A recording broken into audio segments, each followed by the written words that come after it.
Halo, Assalamualaikum. Selamat pagi. Waalaikumsalam, selamat pagi Pak. Oke. Yang di kelas ada nggak? Atau saya cukup pakai ini semua ya? Apa namanya? Semuanya online? Gimana? Takutnya ada yang di kelas juga? Enggak ya? Tidak ada Pak, semuanya online Pak. Oke, ya. Takutnya salah komunikasi, satunya nunggu di kelas, satunya nunggu di online, nggak enak. Oke, izin share screen ya.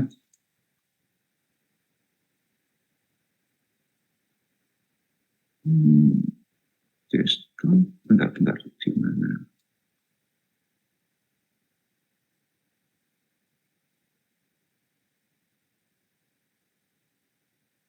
Basic body advance.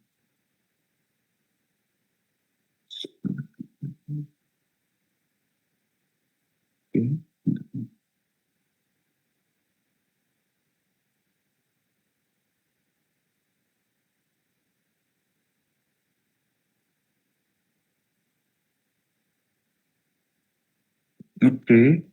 Yang di ini sudah ya, sudah muncul. Sudah muncul, Pak. Oke, ini saya mengikuti apa yang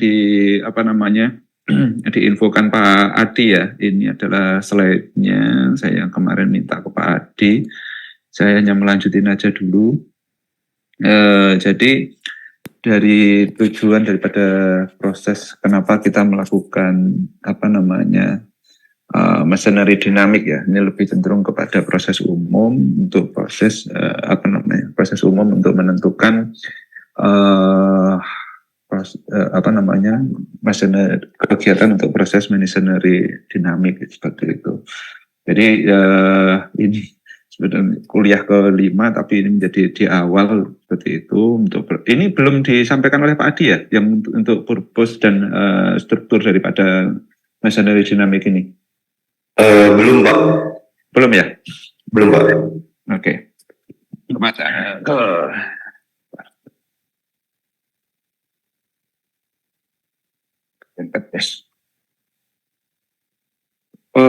Untuk proses struktur dinamik, kenapa kita melakukan pembelajaran dinamik ini? Infonya adalah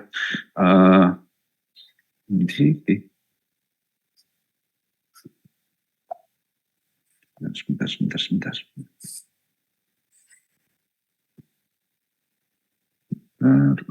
Nggak bisa ya?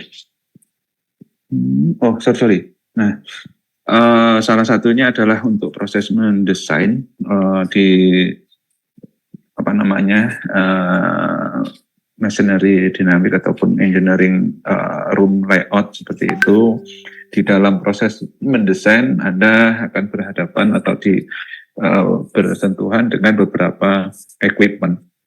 Salah satunya adalah engine dan juga beberapa equipment yang lain, sehingga bagaimana kita bisa mendesain atau memperhitungkan daripada equipment yang terpasang di dalam engine room layout seperti itu ataupun engine room, sehingga kita bisa mendesain sebuah kapal ataupun sistem engine room itu akan menjadi lebih nyaman seperti itu ya, karena beberapa case itu yang saya pernah temukan, case-nya adalah beberapa salah satunya adalah vibration yang dimuncul daripada engine itu akan sampai kepada main deck ataupun sampai pernah juga saya temukan vibration dari kapal itu, enggak saya sebutkan namanya ya, itu muncul sampai ke haluan. Itu yang kasusnya adalah seperti itu. Nah, dari proses munculnya case yang itu, maka perlu kita lakukan evaluasi kenapa hal itu muncul ya. Salah satunya adalah satu yang komponen utama yang terjadi adalah vibration yang diakibatkan oleh ketidak alignment-nya sistem propulsion ya. Jadi sistem yang ada di sini di engine yang paling besar vibration source-nya itu adalah daripada sistem propulsion di sini. Kita ketahui bahwa yang ada di sini propeller, kemudian ada shaft, kemudian ada engine. Di mana propeller ataupun shaft itu pada umumnya akan menghasilkan noise yang cukup besar. Ya, komponen utama yang ada di situ adalah noise yang dimunculkan oleh engine dan juga noise yang ditimbulkan oleh noise dan vibration yang dimunculkan oleh yang ada di sini, shaft yang akan shaft dan propeller atau propeller lah yang ada di sana. Kenapa? Seperti yang Anda punya desain desain 2 ataupun desain 3 yang akan muncul di sini, salah satunya adalah propeller. Propeller yang dimunculkan itu ada B3, ada B5, dan juga ada B4 ya.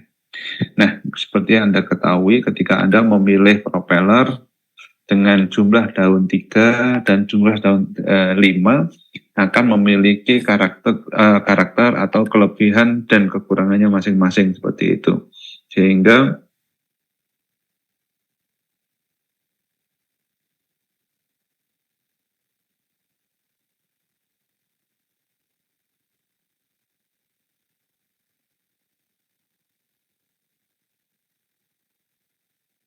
apa namanya? Ketika ini akan muncul,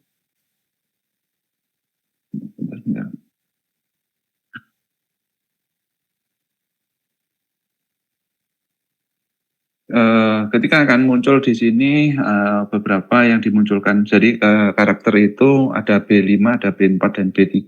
Salah satunya adalah ketika kita memiliki komponen yang ada di situ akan berpengaruh kepada vibration. Kenapa bisa muncul vibration? Ini akibat daripada daun daripada propeller itu sendiri. Ketika dimunculkan di sana, maka akan muncul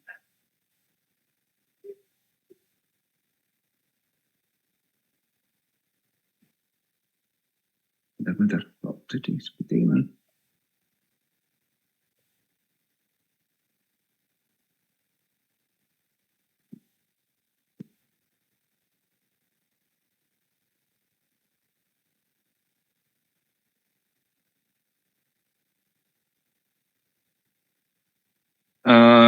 Di dalam daun propeller itu sendiri akan memiliki titik berat tersendiri ya. Jadi misalkan dari dia dengan adanya titik berat akan memunculkan kesetimbangan atau kesetimbangan itu antara titik berat yang dimunculkan akan muncul ada satu di mana letaknya, sehingga ketika kita memiliki konfigurasi apakah 5 ataupun 3 akan berpengaruh kepada noise ataupun vibration yang dimunculkan di dalam desain yang kita miliki seperti itu, ataupun kapal yang kita miliki. Nah, seperti kita ketahui, ketika kita ada titik berat kemudian akan memunculkan dengan RPM, misalkan ada yang 200 ataupun 400 akan berpengaruh kepada vibration yang dihasilkan. Nah, untuk yang ada di sana, ketika kita memiliki antara 200 dan konfigurasi itu, salah satunya akan terjadi vibration yang cukup besar. Dari contoh yang real adalah ketika kita memiliki propeller misalkan itu jika 4 ataupun 3 blade yang ada di sana, kemudian ujungnya saja kita potong, maka atau dipotong ataupun kita terjadi kecelakaan sehingga salah satu daun itu patah seperti itu, maka akan menghasilkan noise ataupun vibration yang cukup signifikan di kapal yang kita miliki. Beberapa case kapal-kapal tugboat yang beroperasi di muara sungai ataupun masuk ke dalam sungai, maka ketika tidak ada pelindung yang ada di dalamnya, maka dia akan mengalami permasalahan patah seperti itu. Nah, ketika patah, beberapa case yang muncul adalah kapal pertama kecepatan tidak terpenuhi, itu yang pertama kasus yang pasti akan muncul. Kemudian muncul kedua adalah problemnya adalah mesin akan beroperasi menjadi lebih tinggi, RPM menjadi lebih tinggi sehingga panas yang akan dihasilkan oleh engine. Nah, itu adalah contoh case yang dimunculkan ketika kapal unbalance yang terjadi di dalam propeller. Nah, ini hanya case kejadian di mana propeller tidak mengalami balance atau unbalance karena permasalahan operasional. Nah, bayangkan jika kita memiliki desain, kalau Anda memiliki desain yang di propeller, desain 2 seperti itu, kemudian apakah akan berisiko kepada sistem? Nah, beberapa case kita tidak memperhitungkan noise yang dihasilkan ataupun vibration yang dihasilkan dari proses pemilihan propeller yang di kapal yang kita miliki. Nah, itu yang perlu diperhatikan ketika melakukan di sana. Nah, basic yang digunakan adalah kesetimbangan benda tegak yang dimunculkan di fisika. Makanya sebenarnya sebelum masuk ke sini kemarin ingin saya masuk dulu kepada kesetimbangan struktur ataupun yang ada di sana. Tapi ya nggak apa-apa, nanti saya kasih contoh saja case yang dimunculkan sehingga apakah pengaruh daripada sistem itu akan muncul di masalah stabilitas. Nah, ketika stabilitas yang ada di situ unbalance daripada propeller akan disalurkan karena dia ada pada prinsipnya propeller ini ketika berputar dia akan menghasilkan thrust karena dia akan menghasilkan daya dorong yang dihasilkan dari sisi yang belakang di sini akan ditumpu oleh propeller. Dari propeller ini akan dilanjutkan atau didistribusikan kepada shaft. Nah, ketika kita memasang shaft, ini seperti Anda ketahui, desain daripada propeller akan memiliki shafting yang berbeda-beda. Nah, apakah yang dilakukan di sana itu seperti apa, sehingga nanti akan memunculkan proses shafting yang dihasilkan. Nah, dengan seperti itu, shafting yang dihasilkan akan berpengaruh kepada vibration yang dihasilkan. Nah, kemudian dari shaft ini akan didistribusikan kepada engine. Nah, ini yang dimunculkan. Padahal engine sendiri kita ketahui ada yang jumlah silindernya ada 6, ada 5, ada 4, ada 3, dan macam-macam. Tergantung kepada konfigurasi engine yang kita pilih atau kita miliki. Nah, di mana jumlah daripada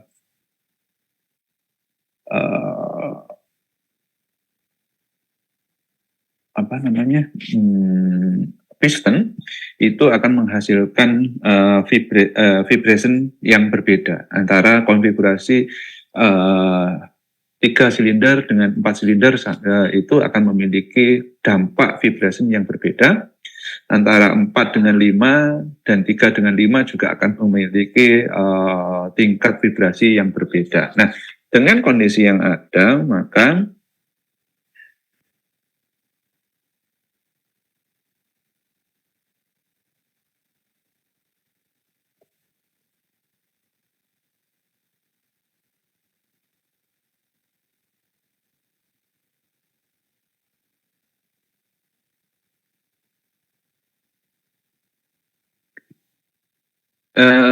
konfigurasi yang dimunculkan antara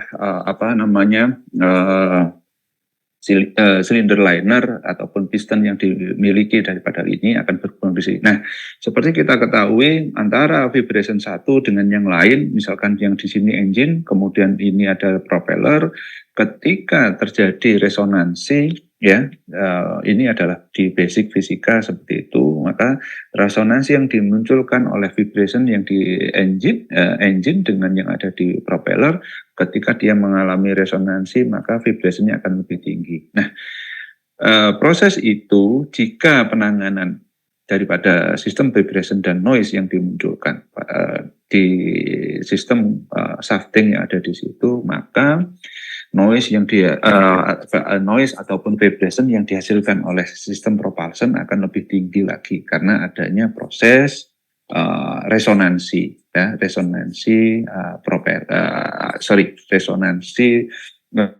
vibration yang dimunculkan oleh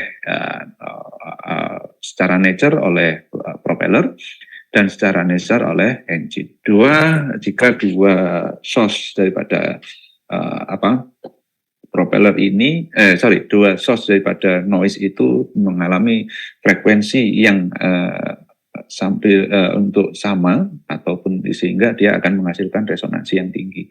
Nah, itu yang tidak diharapkan. Nah, jika penanganan ini menjadi jelek, prosesnya adalah salah satunya dia sistem bantalan supporting daripada shaft ini akan berpengaruh. Nah, untuk menghilangkan itu, maka proses yang dihasilkan yang ada di sini di shafting ini perlu dilakukan perhitungan atau proses engineering yang lebih baik untuk menurunkan apa yang terjadi noise sehingga tidak terjadi vibration yang ada di sana. Nah, ini adalah beberapa case yang terjadi adalah seperti itu. Nah, case-nya ada satu kapal pemerintah yang waktu itu ketika si trial noise yang dihasilkan di atas ambang batas untuk kenyamanan daripada kru kapal yang ada. Nah, sehingga dengan adanya permasalahan tersebut, maka dilakukan re-engineering.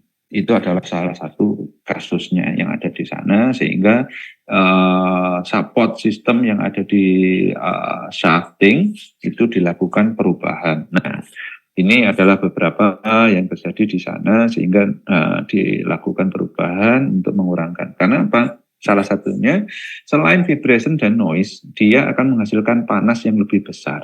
Nah, ini terjadi beberapa konstruksi yang terjadi di sana. Nah,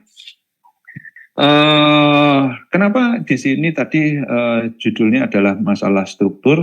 Nah, salah satunya adalah ketika kita melakukan perubahan ataupun mengendalikan daripada noise yang ada di sana adalah daripada ketika kita memiliki seperti yang di layout di sini ada sistem struktur ataupun support system daripada layout daripada ruang kamar mesin yang ada di sini. Di sini ada frame besar, ada frame kecil, frame kecil, frame kecil. Sehingga kemudian di sini ada skat kamar mesin di bagian belakang, skat mesin di bagian depan. Nah, dengan seperti ini nanti juga akan berpengaruh kepada sistem. Nah, apakah yang dilakukan supportnya di sini perlu kurang menjadi besar atau seperti apa? Ini akan berpengaruh secara signifikan kepada sistem yang ada di kapal. Nah, ini yang terjadi. Jika struktur yang kita miliki terlalu lembek, maka noise itu akan tersalurkan dengan cepat. Nah, sehingga nanti terlalu diabsorb di sana. Nah, apakah kita akan melakukan absorbing pada struktur atau tidak yang ada dimunculkan di situ dengan sistem konstruksi dari bangunan kapal secara menyeluruh. Nah, selain itu tadi mengenai resonansi, kalau kita lihat di sini ada genset atau auxiliary engine yang ada di bagian kanan dan bagian kiri. Kemudian ada beberapa pompa maupun kompresor yang dimunculkan di beberapa tempat dan di mana diletakkan di satu tempat yang ada di kondisi di engine room. Nah, bayangkan kalau kita memiliki tata letak ataupun proses perhitungan secara engineering yang jelek, kita hanya meletakkan saja tanpa memikirkan masalah dampak noise yang dihasilkan, maka kapal yang kita miliki ya siap-siap saja. Apa yang kita hasilkan adalah proses sistem yang jelek seperti itu, sehingga kapal yang kita miliki noise-nya bisa sampai kepada navigation deck, sampai ke haluan dan macam-macam seperti itu, Dik. Oke, sampai di sini mungkin ada yang mau ditanyakan, silakan. Saya Pak izin bertanya Pak. Ya, silakan. Untuk vibration sendiri Pak. Ya. Vibration itu pada umumnya apakah akan terasa vibration itu ketika engine dinyalakan itu hanya di engine room saja? Apakah sampai main deck ataukah bagaimana Pak pada umumnya Pak? Gini. Oke, ada lagi atau saya jawab dulu untuk pertanyaan ini? Ada lagi yang mau ditanyakan?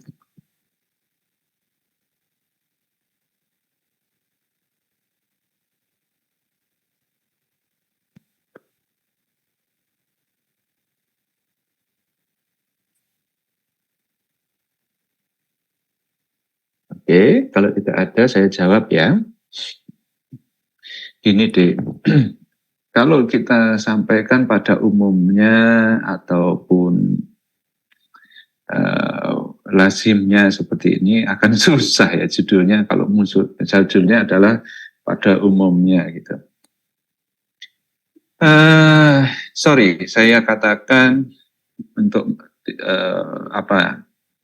beberapa desain yang kita miliki seperti itu.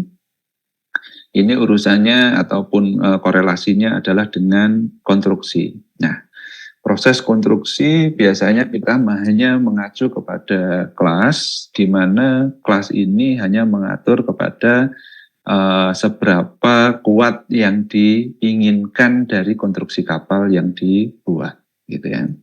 Itu yang pertama. Yang kedua, kita pada umumnya ketika mendesain atau menghitung konstruksi, kita tidak mempertimbangkan dampak daripada di sana ada kekuatan, ada lendutan, dan juga kalau nggak salah ada 2 komponen itu untuk menentukan bahwa struktur daripada kapal yang kita miliki, apakah tadi melintang ataupun membujur yang ada di sana, itu sudah memenuhi atau belum. Nah,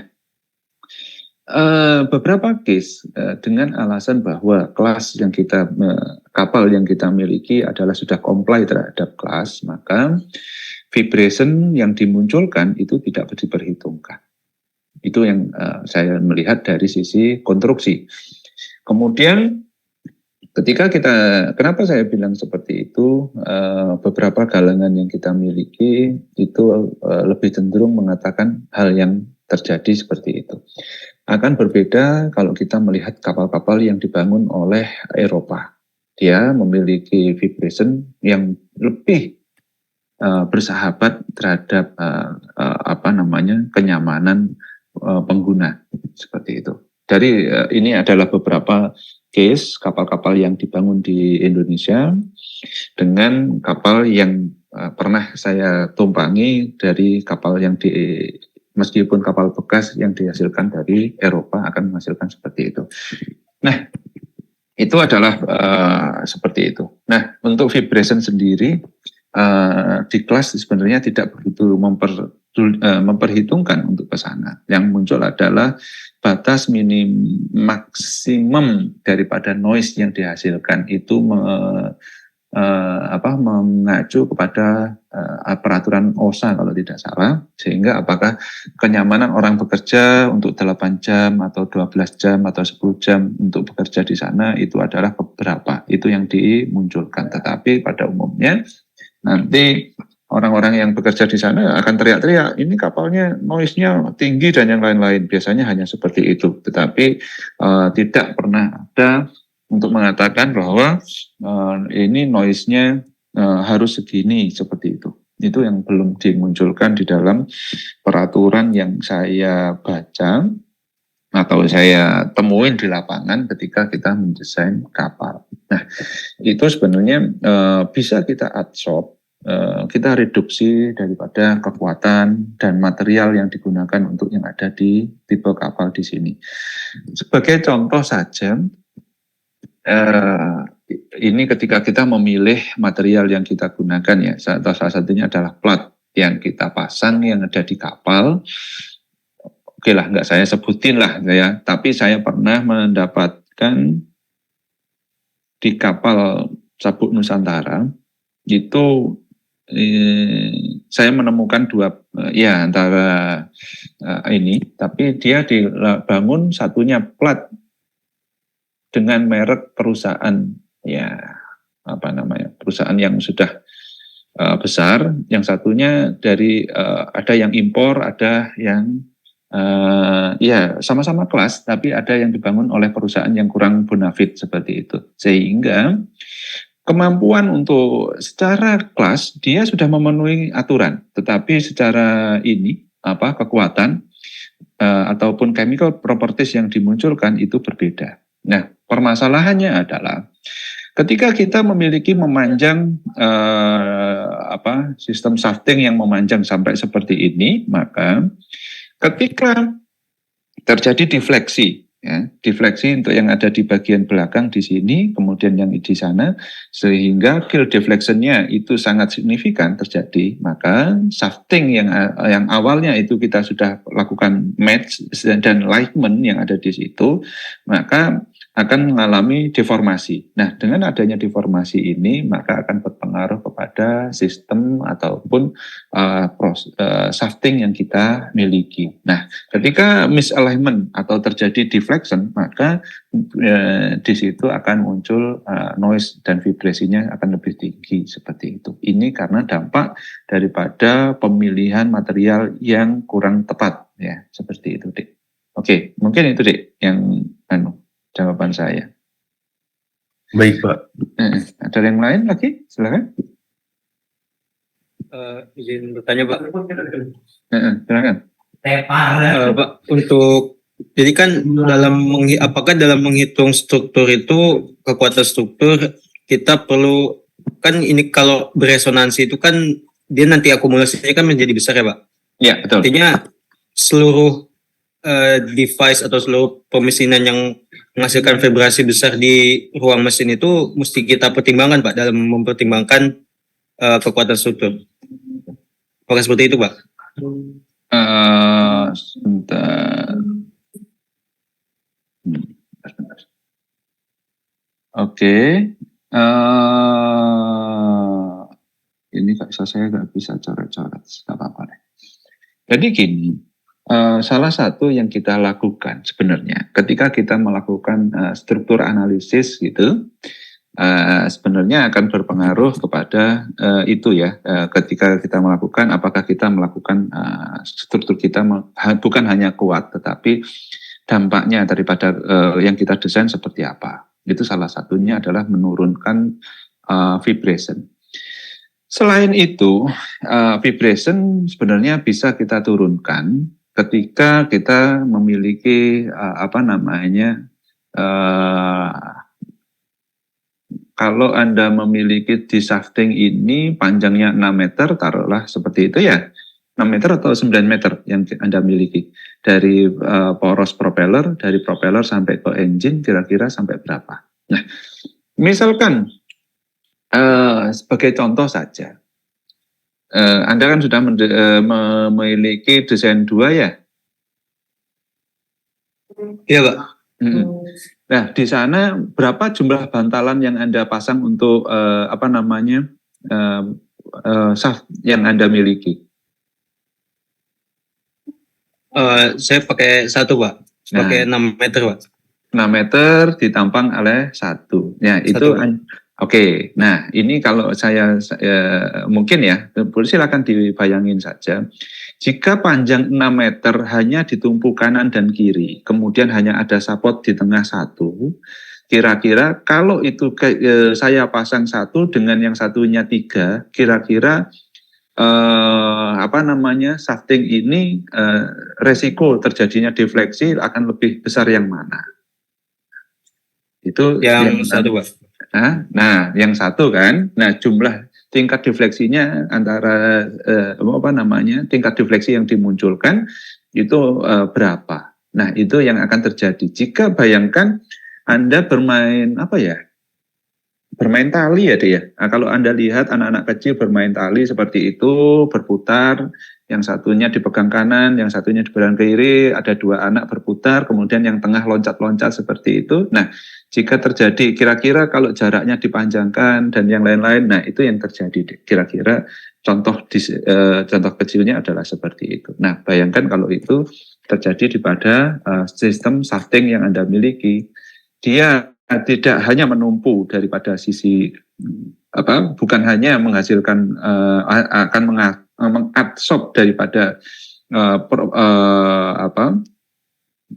vibration yang dihasilkan oleh propeller, tetapi dia pada dirinya sendiri akan menghasilkan noise tersendiri. Nah, itu yang terjadi. Kasusnya ya, tapi lebih dari 6 meter yang saya miliki, yang di kapal Sabuk Nusantara itu akhirnya rekomendasinya yang awalnya adalah jumlah bantalannya ada 1, itu ditambahkan menjadi 2. Dan hasilnya adalah cukup signifikan untuk menurunkan vibration daripada shafting yang ada di sana. Itu dari sisi vibration. Kedua adalah pada waktu si trial yang awalnya di sistem pelumasan untuk yang di bantalan di situ yang awalnya sangat tinggi, akhirnya yang di atas 100 derajat akhirnya turun itu, sehingga di bawah 60 derajat untuk panas yang terjadi di bantalan di sana. Nah, itu salah satu contohnya.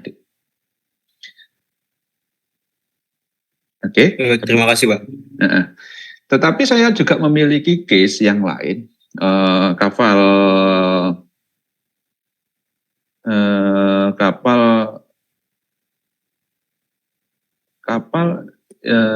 induk perambuan KIP.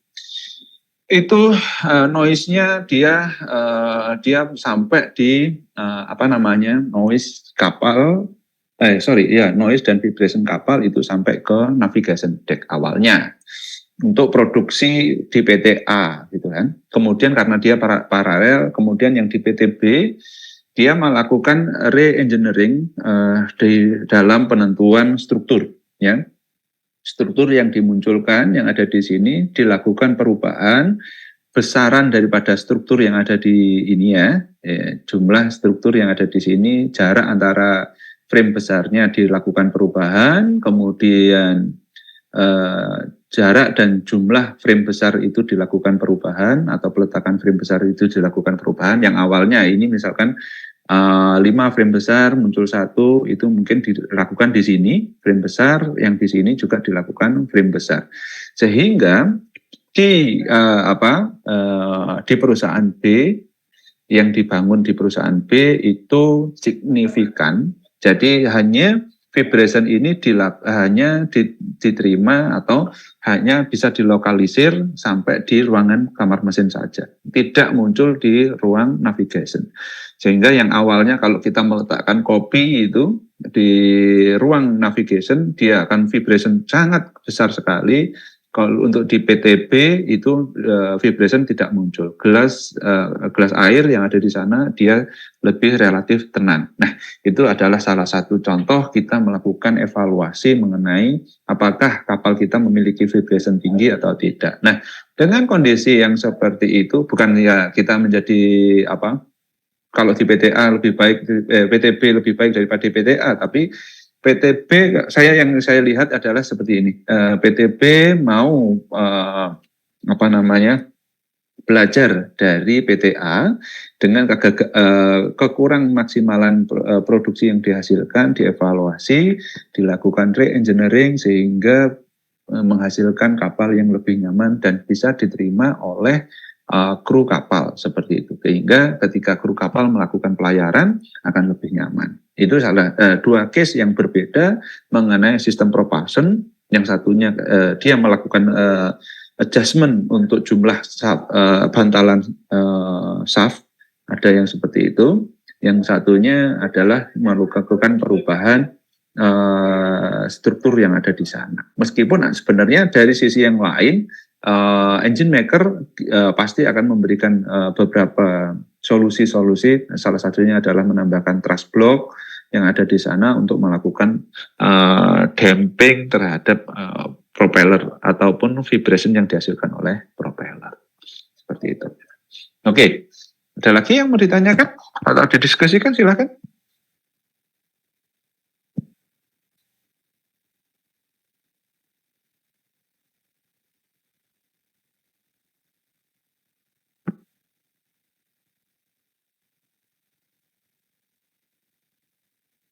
Oke, saya lanjutkan. Nah, ini adalah beberapa contoh untuk engine layout yang lain. Ada main engine, ada auxiliary engine yang diletakkan di bagian belakang, yang ada di sini. Ini di depan ya, sorry, di depan. Kemudian ada pompa-pompa yang ada di sini, ada self-feed kompresor, kemudian ada gearbox dan yang lain-lain. Nah, beberapa kondisi yang di sini akan menghasilkan noise ya, noise dan vibration. Nah, seperti yang kita ketahui, kerusakan ataupun kelelahan daripada struktur kita juga harus diperhitungkan di sana ketika melakukan proses desain. Biasanya proses itu tidak dihitungkan gitu kan. Jadi dengan kemajuan teknologi yang saat ini ada FEM dan yang lain-lain, maka kita bisa melakukan perhitungan kira-kira berapa kekuatan yang selain kekuatan fatigue life dan yang lain-lain bisa kita lakukan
ini beberapa yang dimunculkan seperti itu. Oke, kemudian kalau kita lihat engine room, tapi tergantung kepada sistem ya, sistem yang kita bangun atau yang kita desain yang ada di sana. Ada beberapa power plant yang dihasilkan. Nah, power plant juga engine akan menghasilkan vibration yang berbeda-beda. Ada yang menggunakan high speed engine, ada yang menggunakan tipe yang low. Nah ini karena dia memiliki long stroke dan sehingga dia menghasilkan RPM yang rendah, maka dia akan berpengaruh kepada sistem yang dimunculkan atau vibration yang dimunculkan akibat desain konstruksi yang ada di sana. Kalau kita tapi beberapa kapal juga dilengkapi dengan sistem optimizer yang dimunculkan di cerobong asap yang ada di sini. Ada yang memberikan judul optimizer, ada yang economizer, sehingga gas yang dihasilkan atau panas yang dihasilkan di sana dia digunakan untuk sistem pemanas air dan yang lain-lain. Salah satunya seperti ini. Nah, cuman dengan konstruksi yang ada di sana perlu dilakukan perhitungan pemasangan dan juga konstruksi yang dihasilkan, sehingga memang nanti apa yang dihasilkan oleh masing-masing komponen yang ada di sana bisa vibration yang dihasilkan itu bisa diabsorb atau bisa diterima dan direduce oleh konstruksi daripada yang ada di situ. Nah, ini yang berpengaruh kepada proses yang ada di sana. Kemudian beberapa hal yang lain kenapa kita harus memperhitungkan konstruksi yang ada di sana untuk menghasilkan sistem yang lebih baik, sehingga ini adalah beberapa contohnya equipment yang terpasang atau terinstal di kapal kita. Salah satunya selain engine yang pasti akan menghasilkan noise, di sini akan muncul kalau kita memiliki pompa sudah pasti ada cargo pump, ada pompa balas dan bilga, kemudian ada beberapa pompa yang lain, ada yang skru, ada yang sentrifugal, dan yang lain-lain, ada yang gear, itu akan menghasilkan noise tersendiri. Nah, itu tuh bayangkan dalam satu ruangan, semua sistem ini bisa beroperasi bersamaan, itu bagaimana noise yang dihasilkan. Kalau kita memiliki pompa air saja di depan kamar kita, maka noise yang dihasilkan cukup signifikan. Atau kalau kita memiliki AC misalkan, tingkat kebisingan AC yang dihasilkan oleh untuk mendinginkan ruangan kita saja biasanya cukup signifikan kalau dibandingkan tanpa menggunakan AC. Itu kalau daripada sisi noise. Anda bayangkan dengan ruangan yang sempit, kemudian jumlah equipment di situ banyak, dan dia melakukan proses rotating sehingga dinamis itu akan muncul di sana, sehingga Anda bisa bayangkan berapa noise dan vibration yang dihasilkan oleh sistem tersebut. Nah, ini adalah beberapa contoh yang ada di sana. Ada prime mover, ada bisa dipecah menjadi steam, ada gas, kemudian ada turbin. Nah, turbin gas dan turbin ini. Kemudian ada beberapa yang lain. Kemudian ada di sini ada pump dan kompresor yang dihasilkan untuk menghasilkan noise yang ada dimunculkan di situ. Nah, ini adalah beberapa.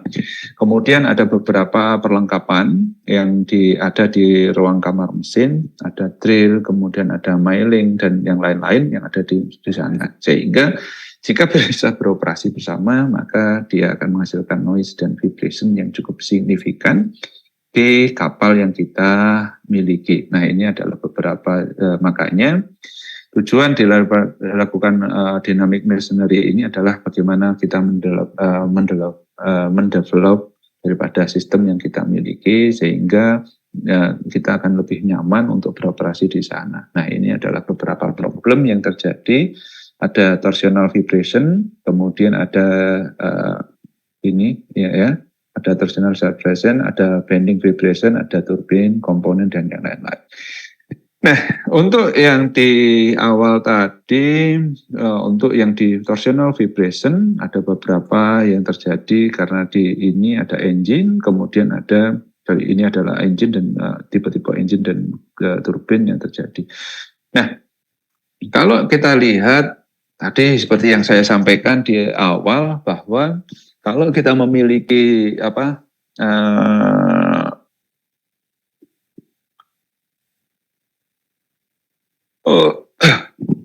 propeller itu memiliki rotation dan menghasilkan thrust, ya, maka akan menghasilkan momen, dan di engine juga melakukan momen, maka dia dengan adanya dua kondisi yang di sana, ada yang di engine dengan yang di propeller, maka akan muncul masalah torsional vibration. Nah, nanti ada satu sesi itu untuk membahas torsional vibration dan dia bagaimana kita mereduce daripada torsional vibration tersebut. Ini adalah beberapa case yang dimunculkan untuk mereduce. Nah, torsional vibration adalah salah satu fenomena yang perlu kita hilangkan daripada sistem propulsion. Biasanya adalah permasalahan utama ketika kita membahas mengenai berapa sih yang dimunculkan atau proses torsi ataupun vibration yang terjadi akibat sistem yang kita bangun seperti itu. Dia biasanya adalah bagaimana mengevaluasi sistem yang ada di sana adalah bagaimana terjadinya torsional vibration ini, sehingga nanti dengan adanya minimize daripada sistem torsional vibration ini akan lebih bisa diterima seperti itu. Oke, ini adalah tipe-tipe penggerak. Ini adalah, tapi di kapal yang di Indonesia yang saya pernah tahu hanya satu kapal menggunakan sistem ini, tapi setelah itu tidak bisa beroperasi kembali karena operasional cost yang cukup besar kalau menggunakan sistem penggerak seperti ini. Dan sebenarnya ada beberapa Kalau gas itu satu, saat ini kalau nggak salah jadi museum, ada di PT PAL, kemudian dilakukan perubahan. Karena dia sudah menggunakan jet foil, dan itu dibangun tahun 90-an berapa itu ya. Itu yang saya ketahui. Kemudian ada beberapa yang lain, dia adalah steam turbine. Kalau nggak salah di Angkatan Laut saya pernah naik, itu adalah combine antara diesel dan turbin untuk menghasilkan kecepatan di atas 40 kalau nggak salah waktu itu.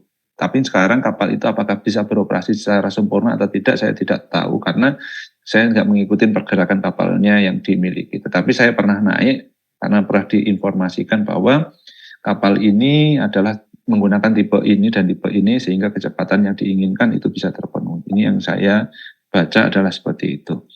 Nah, ini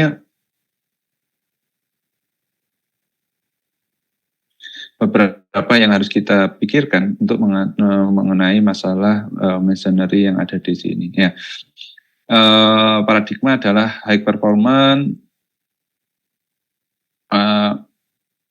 Tidak menjadi permasalahan utama ketika kita melakukan proses yang ada di sana, tetapi adalah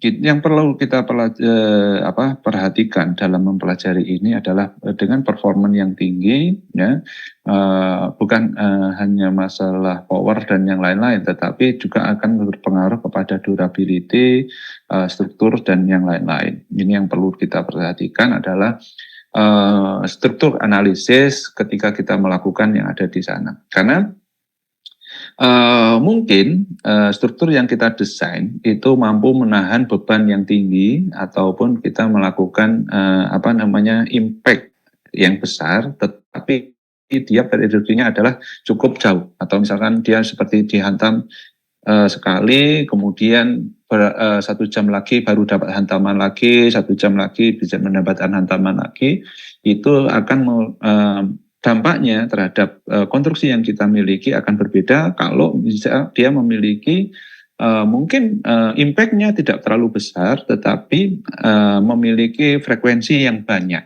Nah, itu juga akan berpengaruh kepada konstruksi kita, di mana bukan hanya kekuatan, tetapi kelelahan daripada struktur yang kita desain. Makanya ketika kita melakukan di situ, kita perlu lakukan adalah kelelahan daripada struktur yang kita desain. Nah, biasanya yang sudah melakukan itu adalah fatigue life atau remaining life, itu biasanya untuk pesawat itu sudah diketahui kapan pesawat ini harus di grounding dan kapan harus bisa dilakukan perawatan dan yang lain-lain. Untuk yang di kapal laut sebenarnya bisa dilakukan, tetapi ya tergantung kepada kemampuan finansial untuk melakukan proses remaining life atau proses penghitungan daripada konstruksi yang kita miliki. Itu yang terjadi.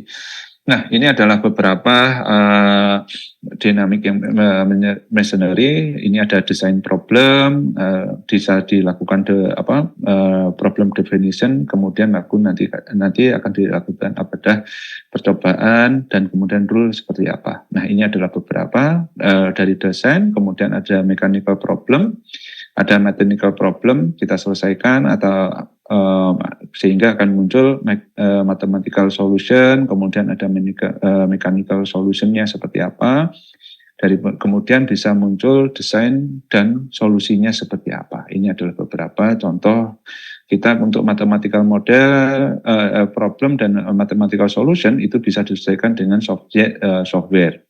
Kemudian untuk implementasi itu kita dari software itu kita bisa memperlakukan beberapa pemodelan sehingga nanti muncul rekomendasi untuk kita lakukan perubahan yang dimunculkan. Nah, itu adalah beberapa contoh seperti yang saya sampaikan di case yang awal tadi, seperti itu. Oke. Kemudian ini adalah beberapa korelasi ya antara dinamik masonry kepada ilmu pengetahuan yang lain. Ada technical masonry, dynamic of masonry, ada berhubungan dengan technical mekanik, sistem dinamik, theory of vibration, acoustic mesin, vibration measurement technology, information technology, electrical engineering. Kemudian ada mesin elemen, ada struktur durability, kemudian ada desain teori dan struktur dinamik dan lain-lain. Ya, ini Dek beberapa untuk masalah korelasi yang diperlukan. Nah, ini adalah beberapa contoh struktur vibration dan dynamic analysis yang dimunculkan. Dari pengaruhnya kita bisa mengetahui kira-kira konsentrasi permasalahan, sehingga nanti akan beberapa bisa dimunculkan di manakah kita melakukan atau melakukan penguatan-penguatan daripada konstruksi yang kita desain itu ada di mana saja, sehingga kita ketahui yang akan dimunculkan di sini. Nah, ini adalah kalau kita lihat secara real beberapa konstruksi kemudian kita lakukan evaluasi. Ini adalah evaluasi untuk menentukan kira-kira vibration yang dimunculkan sampai berapa, kemudian ininya sampai di berapa. Ini muncul semuanya. Nah, ini adalah contoh centrifugal pump yang dimunculkan, drivernya adalah seperti ini. Nah, ini kalau kita lihat vibration yang terjadi, kalau Anda lihat di sini kalau terjadi coupling, ini terjadi misalignment, itu terjadi seperti apa, sehingga nanti akan muncul vibration dan yang lain-lainnya. Nah, oke. Ini adalah beberapa torsional vibration damper dan yang lain-lain yang bisa dimunculkan di sana. Nah, ini biasanya yang tadi ada truss block yang dimunculkan di sini, sehingga ketika ada vibration dan block yang di sana, itu bisa kita kurangkan. Tetapi case yang di kapal induk perambuan itu meskipun dari sudah engine maker sudah memasangkan truss block yang ada di sini, dampingnya ada di sini, ternyata vibration yang dihasilkan masih tembus karena konstruksi engine bed dan konstruksi daripada kapal itu kurang memenuhi untuk mendapatkan power dan vibration yang besar oleh kapal yang engine yang didesain seperti itu. Oke, ini adalah proses pengukuran yang ada di sana, sehingga proses monitoring jika terjadi misalignment dan juga ini bisa diketahui sehingga nanti dilakukan adjustment untuk mengatakan di sini. Nah, ini adalah untuk mengetahui kira-kira misalignment-nya sampai seberapa, noise-nya sampai seberapa, apakah masih diizinkan atau di bawah toleransi atau tidak. Oke Dek, ini mungkin yang bisa saya sampaikan untuk di hari ini. Mungkin ada pertanyaan lagi, silahkan.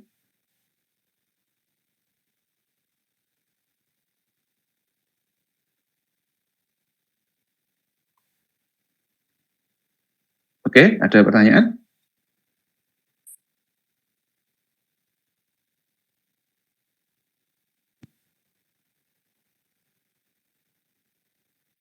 Oke, kalau nggak ada, mungkin saya akhiri saja untuk pertemuan kali ini. Untuk absennya sudah saya kirim ya? Iya, sudah Pak. Nah, untuk pengganti, mungkin saya hari Jumat bisa. Kalau enggak ya mungkin minggu depan ya, saya kasih gantinya untuk ininya. Seperti itu. Mungkin ada pertanyaan lagi? Kalau tidak ada, mungkin itu dulu saya akhiri untuk pertemuan hari ini.